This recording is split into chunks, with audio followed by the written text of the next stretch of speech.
Ashley Banfield, who is uncovering even more information about Lori Vallow Daybell tonight. Let's bring Ashley in as we begin this discussion. Unreal. We're doing it every night, Ashley. And tonight, another sibling of Lori Vallow Daybell is no longer with us and died years ago. Yep. So this is, if you're joining us all week, you're thinking we're repeating the story. We are not. This is the second dead sister we have found this week. The first sister we found, her name was Stacy Lynn Cope. We showed you her grave. She was it was 22 years ago that she died as a diabetic. But there's another sister. There you go. You can see the gravestone. And actually, that's a new picture that we have because that had been covered in mud and had been overgrown. No one had looked after that grave. And so the groundskeepers were so kind, and they went out and they cleaned it off, polished it up, and took a picture of it for us. So there's another sister, Vinny, shock, and her name right there, Laura Lee Cox. That is her obituary. Let me tell you a little bit about her real quickly. She was 6 weeks old when she died. The obituary said she died August 5th, 1971. She was the daughter of Barry and Janice Cox, and the surviving siblings at the time were listed as Adam, Alex, Stacy, and that's it. So clearly, Laura Lee was baby number 4, and Summer and Lori were babies 5 and 6. So out of 6 children, Vinny, the count now is down to 3 that are alive. But really, such a sad little story. We don't know how she died at 6 weeks old, but it sort of dovetails into the other breaking news that we told you off the top, and I do have more after this as well, and that is about Alex, because Alex, as it turns out, the brother of Lori, who shot her husband dead, shot Charles Vallow dead. Police said they believed that it was self-defense. Now they're not so sure. They're reopening that investigation, and Alex himself ended up dead. But 22 years ago, when Stacy, his sister, was sick with diabetes, he was looking after her. And I have a family source that's told me he was looking after his diabetic sister in San Antonio when she died, and that at that time he got in a fair bit of trouble for maxing up her credit cards. It was unclear as to whether it was right around the time of the death or if it was before the death or whatever it was, but the exact quote was, got into some trouble. And then the other quote from a family member by marriage was that when they met Alex Cox, something just did not feel right about him. That's a quote. Something just didn't feel right about Alex Cox. And now Alex Cox is dead. So 3 siblings dead. Here's the other breaking news I wanted to bring you, Vinny, and I hope you're sitting down because this stuff doesn't write itself. The surviving brother, out of the 6 children, there is a surviving brother named Adam Cox. You've heard of him, right, Vinny? Yeah, well, and I know Adam Cox, I didn't realize was someone that I had reported on years ago when I guess he was a radio DJ. And we're looking at those pictures now because he had his 15 minutes of infamy a few years ago. And that was a story that I remember covering on Court TV radio on Sirius XM. Yep. And so what's super interesting about Adam is that when he was a DJ, at a radio station called KDND FM in Sacramento, he and his fellow colleagues in the DJ booth decided, they were going to have a contest. The radio station held this contest, and it was a really embarrassing name, but I'll just tell you, it was Hold Your Wee for a Wee. The idea here is that you had to drink a whole bunch of bottles of water if you were one of the contestants, and the last one who could stand it without going to the bathroom would win a Sony console, that gaming console, the Wii. So one of the participants was a 28-year-old mother of 3 named Jennifer Strange, and she was holding a bottle after bottle after bottle and died. I mean, she died. She did not win the contest. She was the second runner-up. She got concert tickets, according to some reporting out there, but she died. That we know for sure. And what's fascinating here is that not only did this death make national headlines, but Adam himself wrote in his book that he was investigated criminally. There were no charges ever levied against Adam or the other 9 employees or the other DJs, but there was a pretty sizable lawsuit. I'll get to that in a minute. But first, I think you should hear this excerpt of an interview that he gave to KCRA about the aftermath of all of this. Have a look at Adam Cox. I really don't think that we did anything wrong. We just did our jobs. I feel horrible for her and her family. What would you say to the family of Jennifer Strange? I'm sorry. Man, I know what it's like to have a kid. I have a kid. Never thought for 1 second that we were going to get fired. Not for 1 second did I think that we were going to get fired.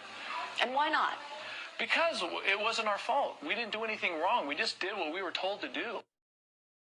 Well, despite that, he was named in a massive, massive wrongful death lawsuit. And he wasn't the only one. The others involved, the fired employees, the station, the owners of the station. It was a huge lawsuit, and the plaintiffs prevailed. $16.5 million at the time, Vinny. That was one of the largest wrongful death awards in the state of California. To that end, he wrote this book called, self-published, called My Crazy Radio Life. And I want to read an excerpt from it because it is very, very telling. He says, I was out of work and my DJ reputation had been scorched. I was blackballed from the radio industry. I was making big money in the radio. Then suddenly, because of a mistake by a radio station, which made us the scapegoat, I was broke. I had no immediate future in the radio broadcasting industry. I called everyone I knew in the radio business and many stations asking for employment as a radio host. And here's the key line. But nobody was going to hire a DJ with a reputation as a killer. Ouch. Now, that's the kind of line, the circumstance his sister finds herself in right now. He probably wish he didn't write because, you know, technically, is he a killer? Is he not a killer? I think he called himself a killer in that description, but he was involved in that death of that 28-year-old mother of three, Jennifer Strange. And guess what, Vinny? I remember covering that story. Oh, yeah? No, tell me. Yeah, well, when we were covering that story, we were covering it from all the different angles, and you know, it was on Core TV radio at the time, so we were doing radio, and we're like, wow, it looks like, you know, there's going to be a criminal investigation into the DJs here, and then, you know, a little bit of reflection, and you know, a lot of times those contests are controlled by the promotions department, and as the person on the air, you know, you're the face or the voice of it. So, you know, we looked at it, and then putting two and two together today, that's pretty wild. The thing about Adam Cox is has he been vocal about this case, about what's happening with his sister? Because he's a guy who is, you know, in our business and has been a broadcaster and a personality. I would think he would be either jumping on the opportunity to be the family spokesman or just running away from it. So we got an answer, and that was no comment.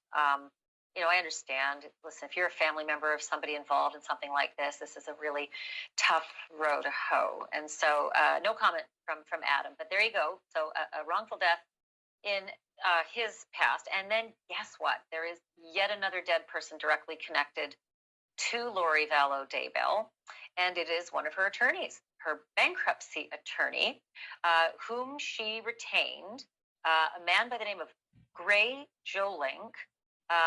He was retained by her back on August 30th of 2005, and at 61, he passed away. I will say this was less than about 3 years after she retained him.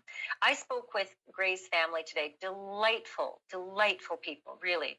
Just couldn't be nicer. And they were very helpful. And I should just say Gray had his own private practice. And after 10 years, the documents, you know, were shredded, all of his personal documents. So unfortunately, they couldn't go back to find out if there was something,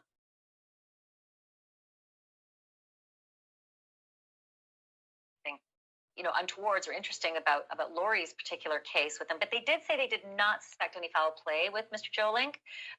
They were very specific to me that there was no investigation, and they were away for the weekend with him. It was a family getaway weekend, and Lori was nowhere to be found. So if anybody's out there, you know, was suspicious that Lori might have had something to do with it, he died from an aortic aneurysm. And he'd been with the family for several days without anybody else around him. So don't get on the dark web and start thinking that there's a conspiracy there. The Jolinks are really, like I said, very, very delightful people. But one more person in her past, her bankruptcy attorney, who's no longer with us. Yeah, well, and I'm glad that you were able to speak with the family because, you know, a little piece of information like that turns into something completely different. And while the world of Lori Vallow Daybell is very complicated and filled with death, there, you know, certain things you got to separate: connected, directly in orbit versus things that are unrelated. So great clarity. A lot of that, you know what, I know Vinny? everyone. A lot of it comes from Facebook and Facebook groups. They are fascinated with this case. In fact, they've been asking me questions, and a lot of them, you know, throw these nuggets that are just sort of the dark web rumors. And so that's why it's really important to call family members or call people directly connected and get some resolution and clarity. And that's what we did. But are you ready for some Facebook questions, my friend? I can handle it. I'm ready. Okay, here we go. Marie asks this. Rexburg, Idaho is in charge of the investigation of the kids. Would she be extradited to Arizona if she's charged as an accessory to Charles' murder? Would all the cases be combined into one? I think that's such a great question because, Vinny, we've covered cases before that have had different jurisdictions and different cases in the same defendant. And so sometimes it's very complicated. But what would be your best answer for Marie? I think what would happen is the jurisdictions would coordinate with one another. It's not going to be combined into one case, different jurisdictions, different charges. So they're all going to be separated. Idaho charges, Arizona charges, all separated. And you're seeing this with the R. Kelly case right now, right? He's got state charges in Illinois, federal in Illinois, and in two different federal cases in New York, all separate cases, but the prosecutors and judges all sort of coordinating the calendar of things. Sometimes there's a fight, like we want the defendant first. Yeah. So Idaho has first dibs because they, you know, you have control of her. You get first dibs. But that's something that could be coordinated amongst the parties. So we'll see how all that develops. But right now, the Idaho case, I mean, things are happening.